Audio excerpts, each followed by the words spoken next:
Ah, Clair Obscur Expédition 33. Qui n'en a pas entendu parler? Un jeu qui a enflammé tout internet et a donné une claque au studio AAA à une période où l'industrie du jeu vidéo est grandement critiquée. Un RPG au tour par tour ultra dynamisé, créé par un ancien d'Ubisoft, sorti le 24 avril 2025 est devenu un carton immédiat. 500 000 ventes en 24 heures, le million atteint en 3 jours, un score de 91 sur Metacritic, musique, direction artistique, combat, gameplay et animation, tout le monde s'accorde à dire que c'est une réussite sur tous les plans. Tous, sauf un. Parce qu'au milieu de ce raz-de-marée de compliments, un vilain petit canard fait parler de lui. Un aspect du jeu qui ne bloque pas la jouabilité, mais qui fait un peu tâche dans ce tableau quasi parfait.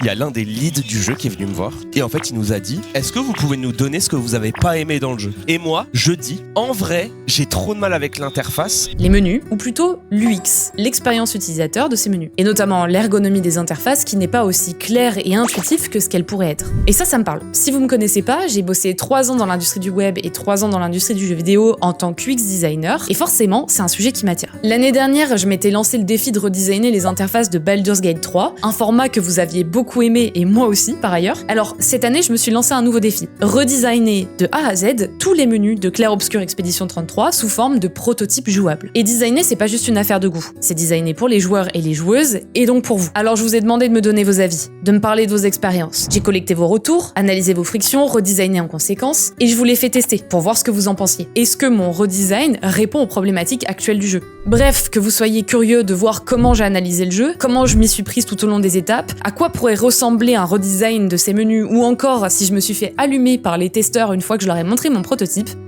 vous êtes au bon endroit.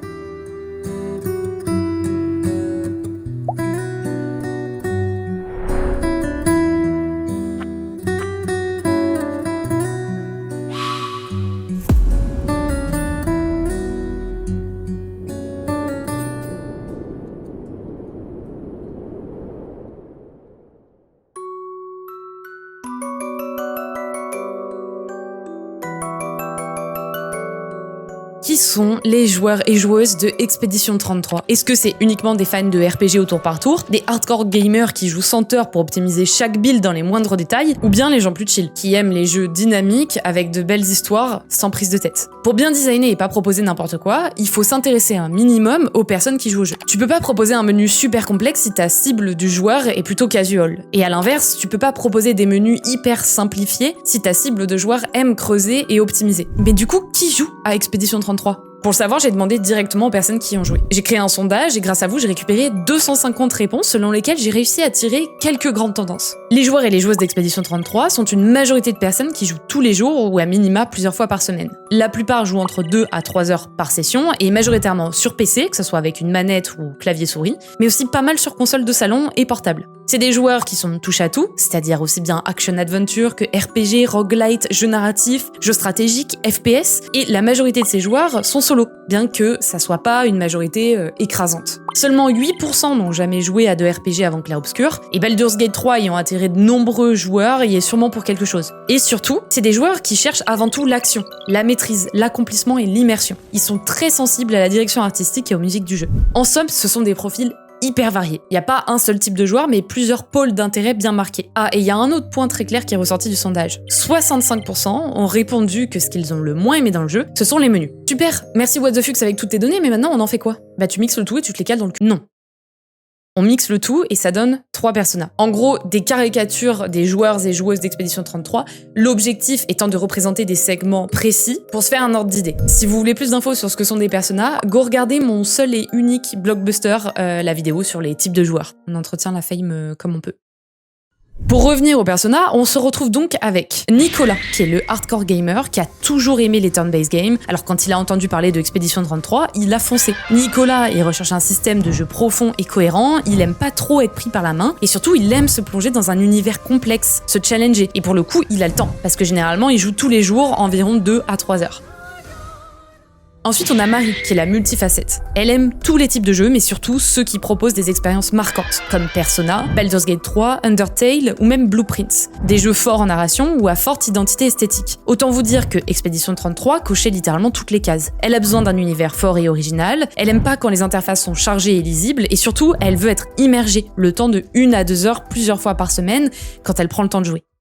Et enfin, on a Antoine, celui que j'appelle le Fast and Curious, qui pour le coup a un profil auquel je m'attendais littéralement pas du tout. Il joue à tous les jeux et il aime les jeux avec une prise en main surtout rapide et efficace pour s'amuser rapidement, comme c'est le cas sur Genshin Impact, LoL, Rocket League ou même Balatro. Ouais, des jeux qui ont littéralement rien à voir. Ce qu'il aime, c'est quand le jeu est rapidement engageant, qu'il y a de l'action et de la rejouabilité. Et ce qu'il déteste, c'est quand c'est trop complexe et prise de tête. Bien qu'on ne soit pas forcément pile comme un Persona, si mes stats sont bonnes et que vous avez joué à Expedition 33, vous devez forcément vous reconnaître un petit peu dans l'un d'entre eux. Et sinon, let's go me dire en commentaire qui vous êtes en fait, présente-toi pardi. Mais maintenant qu'on a une idée un petit peu plus précise de qui sont les joueurs et les joueuses de Expedition 33, ainsi que leurs besoins, on va pouvoir redesigner en conséquence. La plus grosse question à ce moment-là, c'est comment faire pour redesigner tout en plaisant à Nicolas, qui s'y connaît hyper bien en RPG et qui a pas peur de farfouiller dans des interfaces un peu sombres, mais aussi un design qui plaît à Marie et Antoine, qui sont des joueurs un petit peu plus casus et qui auront plus besoin d'être accompagnés.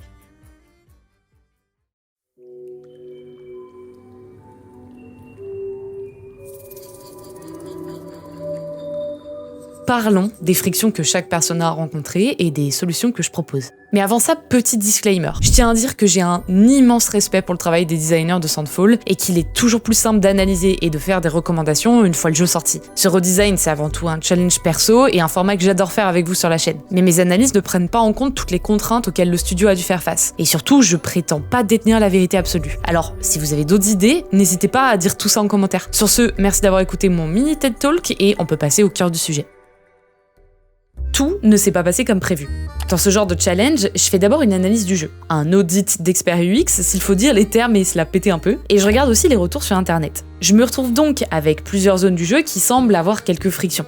La phase de tutoriel ou d'onboarding qui est pas mal verbeuse et redondante avec les interfaces, ou tout simplement pas claire pour certains sujets comme les Lumina ou les capacités de ciel. Le HUD en combat qui ne met pas en avant certaines informations importantes comme les buffs, ou encore des cartes d'objets ramassés sur lesquelles il manquerait une touche de raccourci permettant d'accéder à leurs détails rapidement. Et enfin, sans grande surprise, les menus, genre tout ce qu'il y a dans les menus du jeu, et plus particulièrement l'interface des Lumina et des Pictos. À ce stade, j'envoie cette analyse à 130 personnes. Dans ce nouveau formulaire, je vous demande, en gros, ce que vous pensez de chaque affirmation que je donne. Est-ce que vous êtes plutôt d'accord ou au contraire, pas du tout? Et là, quand pour les tutoriels et le HUD, je retrouve effectivement quelques chiffres qui valident mes hypothèses, pour les menus, c'est bien plus évident. Ça ne va pas, et vous voulez que ça change à l'unanimité. Alors plutôt que de redesigner quelques écrans par-ci par-là, j'ai décidé de me focus uniquement sur les menus du jeu, de tous les redesigner de A à Z, et d'en faire un proto praticable à la manette sur Figma.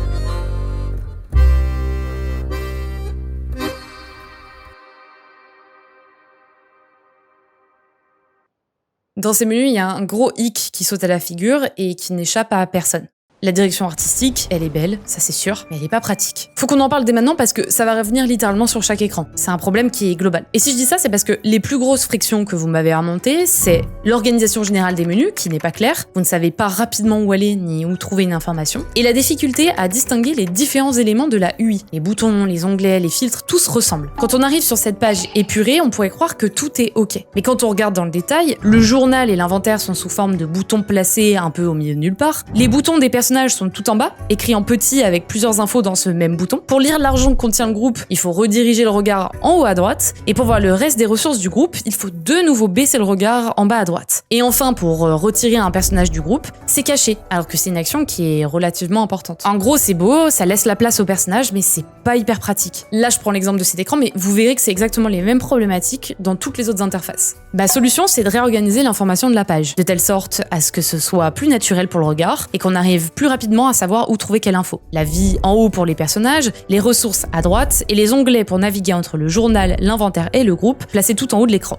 Cette première interface, c'est un exemple parfait pour montrer un peu à quoi ça pourrait ressembler organisé différemment, même s'il n'y a pas tant d'éléments affichés. Et il n'y a pas que la réorganisation qui compte. Il y a aussi la forme de chaque élément, ce qui mène au point de friction suivant. La forme ne suit pas la fonction. On a des titres qui ressemblent à des boutons qui ressemblent à des filtres et sous-onglets, des états sélectionnés qui sont très peu visibles en violet et des états hovered qui sont à peine visibles, des listes de skills ou Lumina dispo qui ont la même forme que ceux déjà équipés. Bref, c'est difficile d'identifier rapidement qui est quoi, qui fait quoi et comment l'interface fonctionne. Ici, je redesign de telle sorte à ce que l'œil du joueur puisse rapidement identifier et distinguer les onglets des sous-onglets, les filtres des boutons et les items équipés versus ceux qui sont équipables. Ça passe par un redesign de la forme des éléments mais aussi de leur couleur. De rajouter des titrages pour guider l'œil, identifier rapidement quelle colonne a quel rôle, et de donner une forme spécifique et propre aux filtres et aux tris, tout en les plaçant dans un endroit attendu par les joueurs. Mais du coup, si on a appliqué ce redesign ici, ça veut dire qu'il va falloir le faire partout. Et est-ce que ça marche sur les autres écrans ?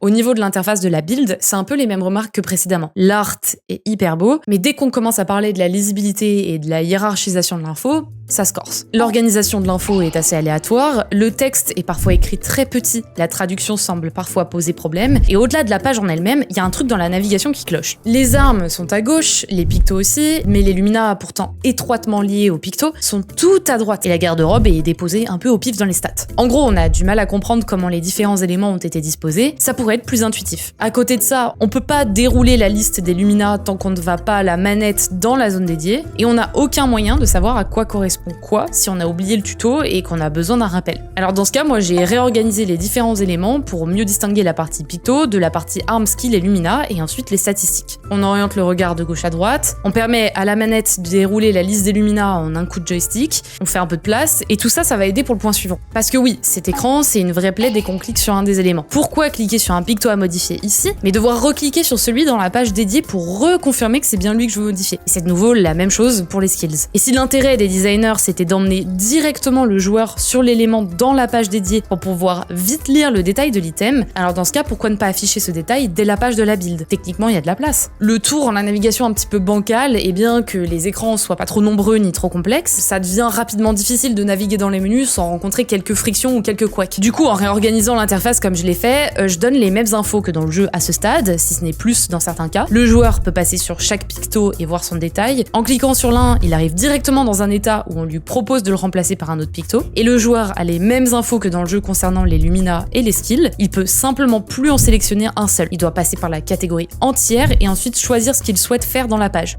En somme, je me suis basée sur ce qu'on appelle les user stories des joueurs, c'est-à-dire les différents cas d'usage. Et j'adapte la navigation en fonction de ces cas d'usage. Le persona plus casual comme Marie et Antoine sera plus guidé et cadré, quand le persona comme Nicolas, normalement, aura toutes les infos dont il a besoin. Et surtout, les informations sont plus lisibles. Et ça nous mène à la troisième friction de cet écran. Parce que il y a certaines infos qui sont bien trop peu lisibles. Généralement, pour que les écrans soient accessibles, on permet aux joueurs et aux joueuses d'adapter la taille de police comme bon leur semble. Et quand c'est pas possible, faute de budget ou de temps, on essaie de trouver une taille de police convenable avec un minimum de 24 pixels pour une résolution de 1920 par 1080 environ, si je vous la fais courte. La réalité, c'est que c'est un sujet qui est bien plus complexe que ça et que même si dans l'imaginaire commun, on se dit que la UI ou la User Interface, c'est que de l'art et du design, en vrai de vrai, il y a énormément d'aspects techniques auxquels il faut faire attention. Tout ça pour dire que dans Clair Obscur, à certains moments, la taille de la police est vraiment trop petite. Et c'est notamment le cas pour le nom des statistiques, ou encore le petit spiderweb, où on peine à lire les informations qui sont affichées. Les infos commencent à s'entasser. Du coup, j'ai augmenté toutes les tailles de police, avec un minimum à 24 pixels. La partie des statistiques prend donc bien plus de place, et normalement, peu importe les traductions dans les autres langues, le texte rentrera toujours sans devoir être réduit. Alors ça fait que le spiderweb n'est plus, et ça enlève clairement du charme à l'interface. Mais au niveau technique et accessibilité, ça marche mieux. Et ça, à votre avis, quand les testeurs ont vu dans le proto que j'ai enlevé le spiderweb, ils en ont pensé quoi? Vous en pensez quoi d'ailleurs quand vous regardez ces statistiques? Parce qu'il y a un gros couac dessus. Je vous en parle dès qu'on arrive sur la partie des armes. Et dernière chose que j'ai rajoutée pour cet écran, mais qui n'est pas des moindres, c'est un petit tooltip qui va permettre de réaccéder à des informations, des tutoriels qu'on a eu jusqu'ici, dans le cas où on aurait oublié.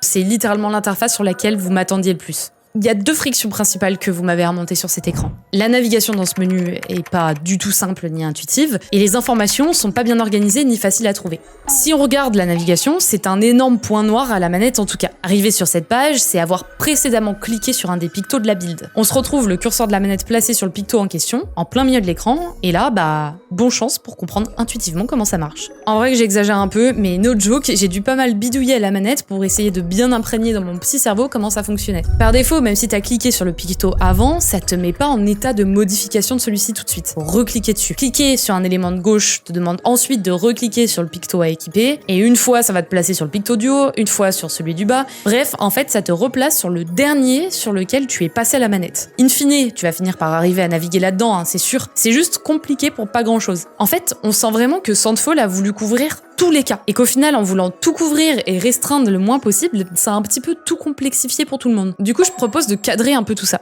Si un joueur clique sur un picto à modifier, il est direct amené dans la liste de pictos avec lesquels il peut le remplacer. Quand il équipe un picto, celui-ci disparaît de la liste de pictos équipables et va dans le slot dédié. On réduit tout à une seule colonne. Alors certes, il y a moins de choix visibles, mais normalement ça simplifie la navigation et surtout la lecture. Le gauche-droite en ordre alphabétique par exemple ou numérique, ça fait mal à la tête. Et ensuite, ce que je propose, c'est d'ajouter des filtres et du tri. Mais maintenant qu'on s'est dit tout ça, on fait quoi des Lumina? Parce que ouais, eux, ils sont toujours en bas à droite. Ils se mettent d'ailleurs à pulser dès qu'on équipe un picto. Ça aide pas à la compréhension du lien entre Picto et Lumina, d'autant plus qu'ils ont exactement la même tête. Et pour ce problème, j'ai été un peu radical. J'ai supprimé la partie des Lumina et j'ai simplement mis des doubles onglets. On peut voir le nombre de points de Lumina utilisés et switcher entre l'interface des Pictos et des Lumina si besoin, mais on les voit plus dans la page de Picto. Et pour renforcer le lien avec les pictos, j'ai rajouté dans la carte de détail du picto en question une partie sur les Lumina, précisant si un picto est devenu Lumina ou non. Ça permet un rappel de ce qu'est cette couleur bleue autour du picto, sauf qu'en faisant ça, du coup, faut aussi adapter l'écran des Lumina. Et ça tombe bien parce que vous aviez envie.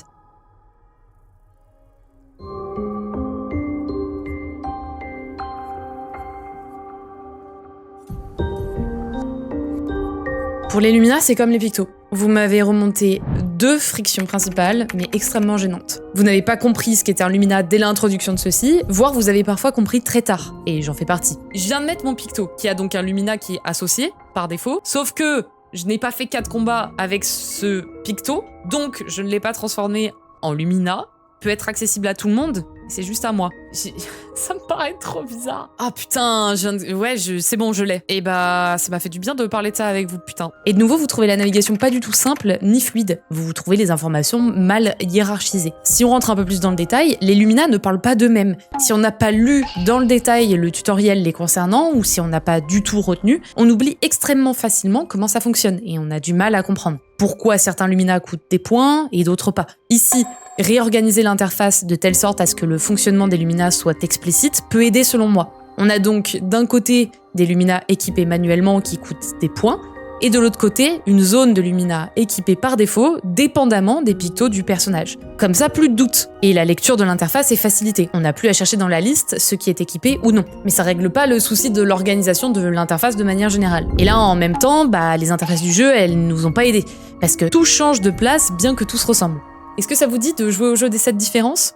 Éditer un picto, c'est devenu un bouton dans l'écran des Lumina, alors qu'avant, c'était un titre Lumina. Pourtant, il est placé au même endroit et lui ressemble énormément. Il y a désormais 3 colonnes au lieu de 2. Et un Lumina équipé égale un Lumina qui est mis en violet. Il n'y a plus de colonnes dédiées pour ce qui est équipé. Dans la page de picto, on voit 5 sur 27 Lumina utilisés. Mais dans la page de Lumina, on voit 22 points dispo. Ça crée de la confusion. Pourquoi ne pas mettre la même information partout ? Ma solution, c'est donc de tout réorganiser pour harmoniser. On reprend la même chose que pour les pictos. À gauche, ce qui est équipé, à droite, ce qui est équipable. On reprend les mêmes filtres, le même tri. On affiche les points de Lumina utilisés sur les 2 pages de la même manière. Un Lumina équipé, c'est un Lumina qui disparaît de la liste de Lumina équipables. On précise aussi les Lumina qui sont équipés manuellement, qui consomment des points, versus ceux qui sont donnés gratuitement par les pictos équipés. On permet d'afficher et de désafficher la fiche d'info d'un Lumina, et enfin, on précise le type de Lumina sur sa carte. Perso, on m'avait dit que les couleurs de pictos suffisaient à identifier le type, mais en fait, apparemment, c'est pas ça. Je suis pas sûre. Ok, jusqu'ici, le ménage semble à peu près fait. Mais on a encore un souci, et c'est l'arbre de compétences.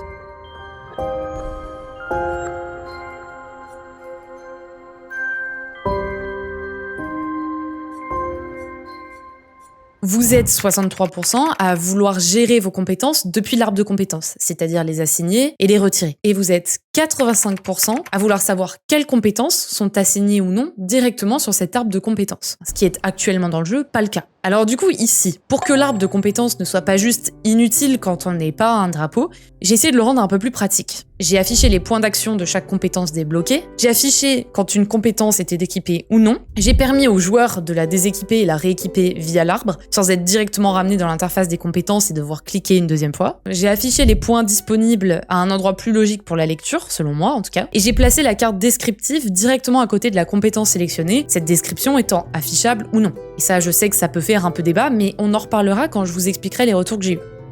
Ah, et j'ai aussi permis d'accéder aux compétences et à l'arbre des compétences directement via des sous-onglets, histoire d'aller plus vite.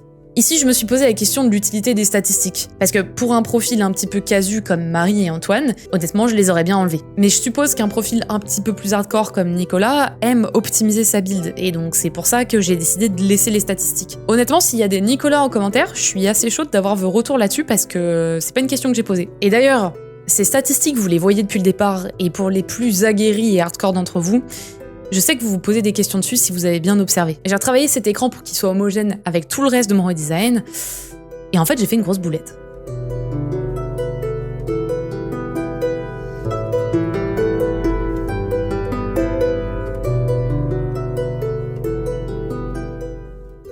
Ce menu d'armes, c'est un peu du bonus. Et en fait, j'aurais clairement pas dû. Pour le contexte, en fait, vu que je me suis relancée dans le redesign de littéralement tout le menu du jeu, je me suis dit que je pouvais pas passer à côté de cet écran d'armes. Et pour moi, et en fonction de comment j'avais compris le fonctionnement du jeu, je me suis dit qu'il posait quelques problèmes. Notamment au niveau du comparatif des armes. Et là, je vais pas y aller par 4 chemins, j'ai littéralement fucked up. Je pensais en fait que les lettres sur les armes indiquaient l'impact plus ou moins fort qu'elles avaient sur chaque attribut. Genre typiquement, cette arme est B niveau défense et devrait faire gagner plus 16 points sur l'attribut défense. Et donc à ça, j'ai répondu avec la solution suivante. Pourquoi ne pas directement afficher l'impact des armes sur les attributs ? J'y suis allée franco en fait, j'ai rendu immédiatement visible l'effet de l'arme sur la build du joueur, juste là, en violet, et c'est aussi ce pourquoi j'ai fait péter le spider-web. Parce qu'avec le spider-web, en fait cette comparaison elle était pas trop possible. Sauf que, du coup, les plus hardcore gamers qui auront poncé le jeu et analysé toutes les statistiques, vous aurez compris que ça marche pas comme ça. C'est bien plus complexe. En gros, une arme, elle peut être plus puissante et augmenter votre attack power à mort, si et seulement si vous avez déjà plein de points dans l'attribut qui lui permet d'appliquer son scaling. Par exemple, cette arme scale B en vitalité. Donc si vous avez mis plein de points en vitalité, l'effet de scale s'applique plutôt pas mal et vous augmentez votre attack power assez fortement. Par contre, si vous n'avez pas du tout investi dans l'attribut vitalité, alors le scale de l'arme aura moins d'effet et donc moins d'intérêt à l'équiper. Et ça, c'est Corbeil qui me l'a fait réaliser sur le Discord. Et ensuite de ça, j'ai eu quelques retours sur le formulaire par rapport à ça. Mais tout est là, dans le quelques retours, pas 100%. Je vous propose d'y revenir quand je parlerai des retours des testeurs, mais parce que du coup, même si j'ai fucked up sur cette partie, il y a quelques informations intéressantes que ça va faire sortir. Bon, j'ai fait que parler, c'était hyper long. Mais au moins, j'espère que les frictions et les raisons pour lesquelles j'ai redesigné de telle ou telle manière sont claires pour vous. Parce que maintenant, on va passer au résultat des tests de mon prototype.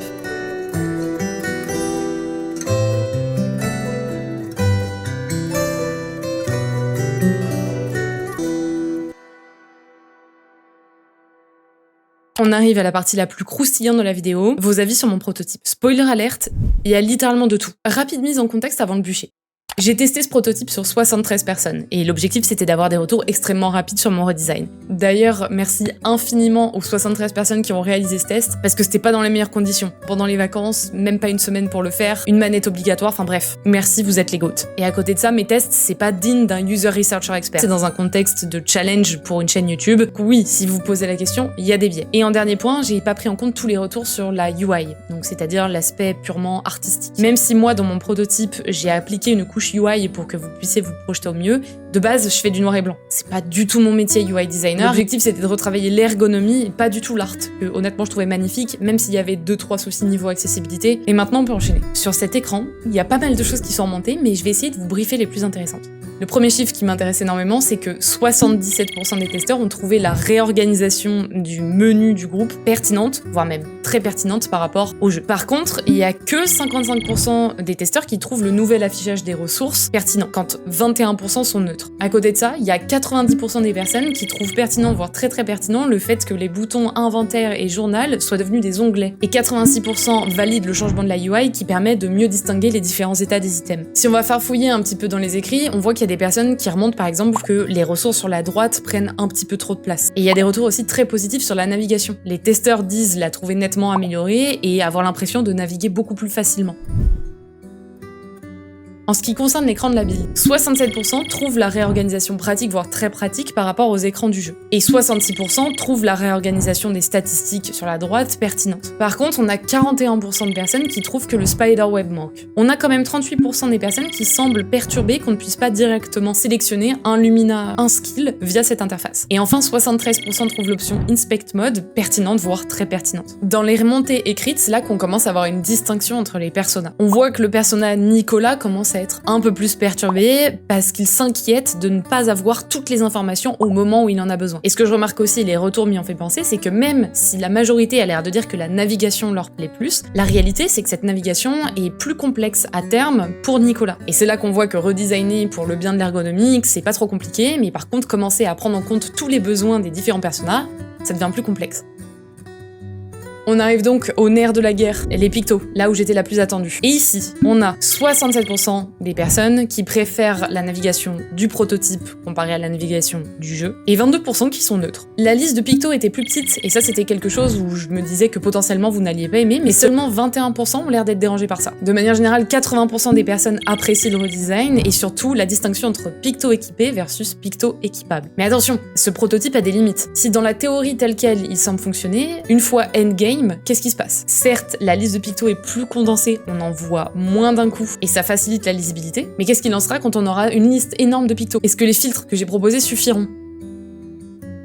Pour l'écran des Lumina, 74% préfèrent la navigation proposée dans le prototype que celle dans le jeu. Par contre, 29% sont dérangés par le fait que la liste de Lumina soit encore une fois plus petite et condensée. Ici, pour le coup, mon redesign diffère bien plus de ce qu'on a dans le jeu. Un Lumina qui est équipé, il se retrouve à partir dans une zone dédiée au Lumina équipé, alors que dans le jeu, c'était pas le cas. Et bien que la majorité des testeurs soient positifs par rapport au redesign et à la navigation, les mêmes réserves que pour les pictos sont soulevées. Et là, pour le coup, bienvenue dans le monde des UX designers, il y a beaucoup de personnes qui se disent que tester, c'est revenir avec un oui, on le fait ou non, on le fait pas, alors qu'en fait, la plupart du temps, on se retrouve avec bien plus de questions. Pour le coup, celui-ci, c'est bien plus simple. Il y a 78% des personnes qui sont hyper satisfaites et qui trouvent pertinent de pouvoir équiper et déséquiper un skill via cet écran. Il y a 80% des testeurs qui trouvent ça hyper pertinent de pouvoir naviguer entre l'onglet Skill et l'onglet Skill Tree en un coup de gâchette. Et de manière générale, il y a 81% des testeurs qui apprécient le redesign avec 16% qui sont neutres. Donc très peu qui n'aiment pas. À côté de ça, quand on creuse un peu les retours, on retrouve de nouveau notre personnage Nicolas qui pour le coup, lui, est un peu perturbé et qui ne voit pas d'intérêt à équiper et déséquiper un skill via l'arbre. Il veut pouvoir choisir l'emplacement spécifique dans lequel mettre la compétence qu'il est en train d'équiper. Parce qu'en combat, il veut s'assurer que ses compétences sont organisées exactement comme il l'entend. Comme c'est un tour par tour et qu'on a carrément le temps de choisir quelle action on va décider de jouer, l'emplacement des compétences me paraissait pas si importante que ça. Malheur. Juste malheur, j'aurais dû plus me renseigner clairement. Bon, et enfin, on arrive à mon énorme moment de solitude, l'écran des armes. Après tout ce temps passé sur le jeu, j'avais mal compris le fonctionnement des armes et leur impact sur mes statistiques. Alors forcément, c'est ce que je vous disais, le redesign, conséquence, il est foireux. Mais vous voulez savoir le plus drôle? C'est qu'il y a 73% des testeurs qui ont apprécié le redesign de cet écran, et surtout 88% qui ont apprécié de pouvoir voir l'impact des armes sur les attributs et les statistiques de manière générale. J'espère qu'ils parlent de l'impact sur la statistique Attack Power, parce que là, pour le coup, ça fait sens. Sinon, ça veut dire qu'on est beaucoup à ne pas avoir compris comment les armes fonctionnaient.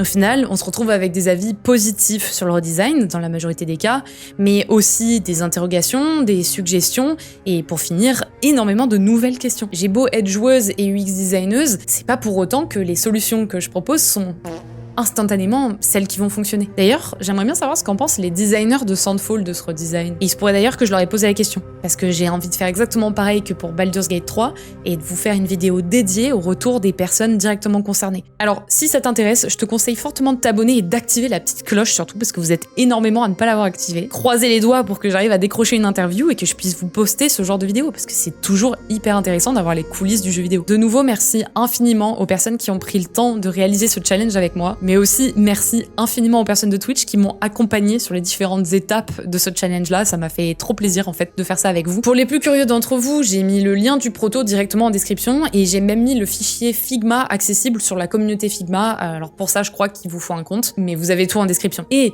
si jamais tout ça, ça vous suffit pas et que vous avez envie d'encore plus d'informations, vous pouvez venir me soutenir sur mon Patreon. Parce que pour même pas 1 €, ça fait bizarre dit comme ça, je vais poster, si c'est pas déjà fait, plein d'infos sur comment j'ai réalisé ce challenge, plein de documentation si ça vous intéresse, exactement comme ce que j'avais fait pour Baldur's Gate 3. Sur ces mots doux, je vous souhaite de profiter de votre été, peu importe ce que vous faites, et je vous fais des bisous. On se dit à très vite sur les réseaux, peut-être pour la prochaine vidéo avec une interview des designers de Sandfall. On croise les doigts.